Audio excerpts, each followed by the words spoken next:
ప్రభుత్వం ఎన్నికల సందర్భంగా మేనిఫెస్టోలో చెప్పిన విధంగా సిపిఎస్ను రద్దు చేసి పాత పెన్షన్ విధానాన్ని పునరుద్ధరించాలని తెలంగాణ గెజిటెడ్ ఆఫీసర్స్ అసోసియేషన్ రాష్ట్ర అధ్యక్షుడు ఏలూరు శ్రీనివాసరావు డిమాండ్ చేశారు.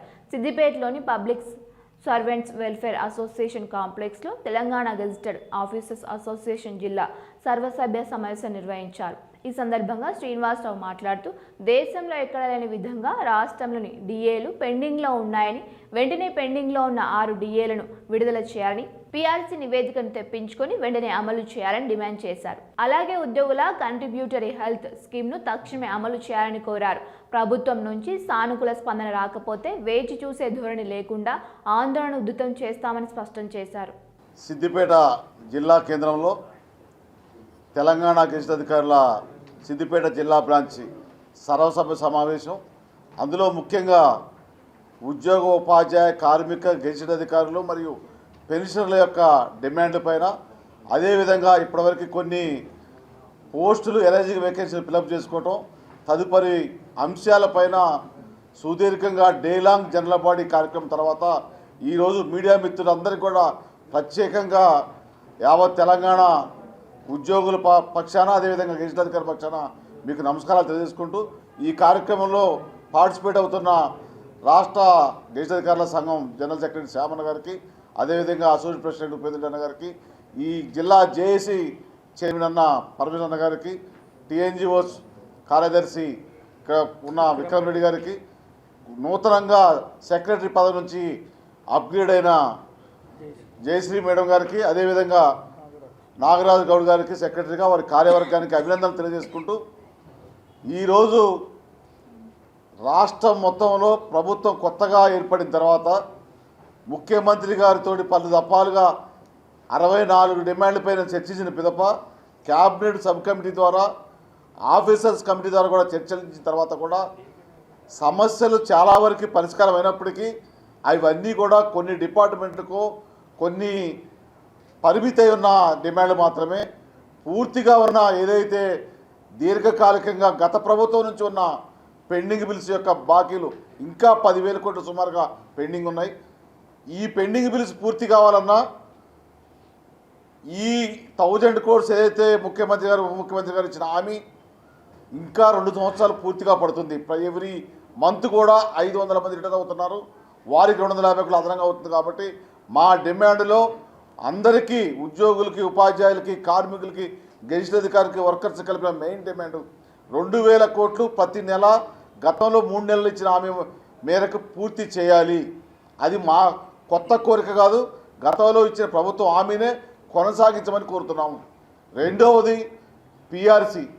రాజ్యాంగపరంగా ఉద్యోగులకు రావాల్సిన ప్రతి 5 సంవత్సరాలకి ఉద్యోగులపై నియమించిన కమిటీ ప్రకారం ఇప్పటికే తెలంగాణలోని ఉద్యోగులైతే మొత్తం ఉద్యోగ కమ్యూనిటీ 3.5 పిఆర్సీలు అంటే సుమారుగా 16.5 సంవత్సరాలు లాస్ అయి ఉన్నాం. ఇప్పుడు ఈ పిఆర్సీలో 3 సంవత్సరాల కాల పరిమితి పూర్తి అయింది. ఇంకా ఓపిక పట్టే సహనం ఉద్యోగులు లేదు, నాయకత్వంలో ఉన్నాం. ఇమీడియట్గా ముఖ్యమంత్రి గారు ఇచ్చిన హామీ మేరకు జూన్ 2 వరకే కమిటీ రిపోర్ట్ తెప్పించుకోవడం చెప్పారు. మాకు ఆ నమ్మకం ఉంది. ఇంకా ఈ రోజు వరకు కూడా కమిటీ రిపోర్ట్ తెచ్చుకోలేదు. కాబట్టి ఆ రిపోర్ట్ని ఎమ్మటే ఇమీడియట్గా తెప్పించి ఇంప్లిమెంట్ చేస్తూ యావత్ ఇండియాలోనే 29 రాష్ట్రాల్లో ఎక్కడ కూడా 6 డిఏలు పెండింగ్ లేవు.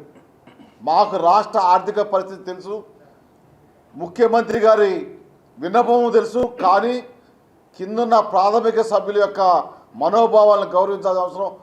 దాంట్లో ఇంకా పూర్తి స్థాయిలో క్లారిటీ లేదనేది మాట ఎవరు ఒప్పుకోకుండా మనం ఒప్పుకోవాలి. ఎందుకంటే అన్న వాళ్ళు హైదరాబాద్లో ఉంటారు, మా జేఏసీ చైర్మన్ మా జగ్గన్న అయినా సీనన్న అయినా వాళ్ళు హైదరాబాద్ రేంజ్లోనే వాళ్ళు చూస్తుంటారు.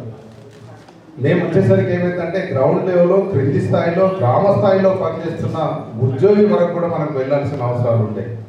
అన్న ఏది ఏమన్నా మీరు ఏమనుకున్నా సరే క్రింది స్థాయిలో ఉన్నటువంటి ఉద్యోగులు మన మీద సదభిప్రాయం లేదని నా వ్యక్తిగత అభిప్రాయం. అన్న ఎందుకు లేదంటే మనము ఆలోచించి ప్రభుత్వం నూతనంగా ఏర్పడ్డది, ఆర్థిక వెసులుబాటు లేదు, చాలా ఇబ్బందులు పడుతున్నది లేదనే విషయాన్ని మనం గమనించి గౌరవ ముఖ్యమంత్రి గారు మనకు చెప్పిన సందర్భాల్లో కూడా వెయిట్ చేయడం జరిగింది. ఓపిక కంటూ కూడా ఒక హద్దు అనేది ఉంటుంది. దయచేసి ఆ హద్దు కూడా దాటిన 3 సంవత్సరాలు దాటినా కూడా ఇంకా ఆర్థిక పరిస్థితి వెసులుబాటు అంటే అనవసరమైన కార్యక్రమాలు ఎన్నో చేస్తున్నా అవసరమైన కార్యక్రమాలు ఉద్యోగికి కావాల్సినవి చేయకపోవడం అయితే ఇది దురదృష్టకరమైన విషయం అన్న. ఏది ఏమైనా కేంద్ర స్థాయిలో రాష్ట్ర స్థాయిలో మనం ఒక నిర్ణయం తీసుకొని ఒక అనౌన్స్మెంట్ వచ్చి జేఏసీ కార్యక్రమం చేద్దాము అని ఒక అనౌన్స్మెంట్ వచ్చిన తర్వాత తిరిగి దాన్ని విత్డ్రా చేసుకోవాల్సిన అవసరం అయితే మనకు లేదండి.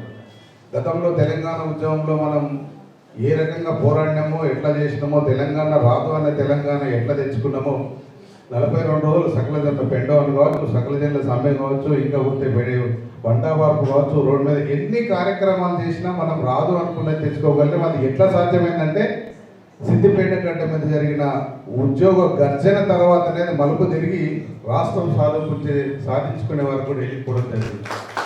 దాంట్లో మీరు మేము మనందరం ఉద్యోగులుగా అది గజెటెడ్ ఆఫీసరా లేకుంటే నాన్ గజెటెడ్ ఆఫీసరా, క్లాస్ 4th ఎంప్లాయ్ అయినా ఇంకా పోతే సెక్యూరిటీ గార్డ్ అయినా సరే అందరం కలిసికట్టుగా పనిచేస్తేనే రాష్ట్రాన్ని సాధించుకున్నాం. అలాంటి రాష్ట్రాన్ని సాధించుకోగలిగిన మనం 60 ఏళ్ళ పోరాటం తల్లాటలో మనం రాష్ట్రం సాధించుకుంటే ఈ 6 ఏళ్ళు సాధించుకోలేకపోవడం అనేది ఎంతైనా కొంచెం బాధాకరమైన విషయమే. క్రింది స్థాయిలో మేము చాలా అనుభవిస్తున్నామన్నా మీకు చెప్పలేకపోతున్నాం.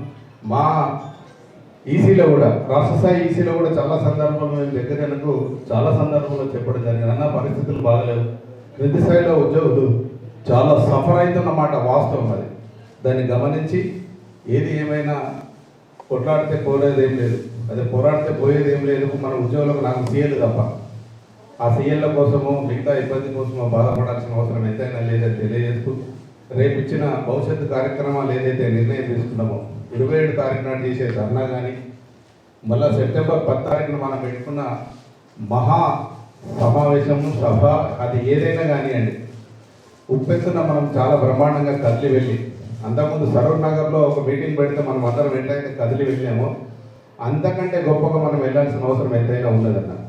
లేకపోతే ఏమవుతుందంటే మన మీద వీళ్ళు చిన్న మీటింగ్ పెట్టుకున్నాం, ఈ మీటింగ్ మీద కూడా కింద ఖచ్చితంగా ఇంటెలిజెన్స్ అనేది ఖచ్చితంగా నడుస్తుంటుంది. ఎవరు మీటింగ్ పెట్టారు, ఏం జరుగుతుందో, ఎంతమంది వచ్చారు, అసలు వీళ్ళ ఉద్యోగులకు ప్రభుత్వంపై వీళ్ళు ఏం చేస్తున్నారు, ఏం చేస్తే ఎట్లయితుంది, వీళ్ళ స్ట్రెంత్ ఎంత వెళ్ళిందని మన వెనక గమనిస్తుంటారు. ఆ గమనించే వాళ్ళు ప్రభుత్వానికి రిపోర్ట్ ఇస్తుంటారు. మన స్ట్రెంత్ లేకపోతే మనం జనం లేకపోతే